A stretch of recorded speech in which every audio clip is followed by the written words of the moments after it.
it up, the pretty place, like I was headed, and yeah, apparently it actually closes. I did not know that. So, for any of y'all that are curious, pretty place. These are the times for it. I did not know that there were times for this. So, yeah, there are times for it now, and dates. I did not know that. So, that kind of sucks, but and for legal reasons, I can't just go up and hike it. So, it says private property, no overnight parking, da da da. So, drove up for nothing.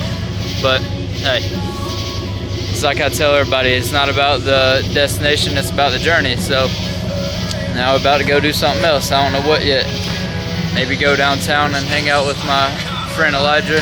He's gonna be busking down there. If y'all know what that means, like I didn't until recently.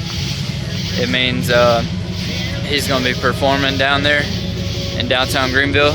And yeah, so I'm about to head back down there and yeah, get into something. Catch y'all in a second. Peace.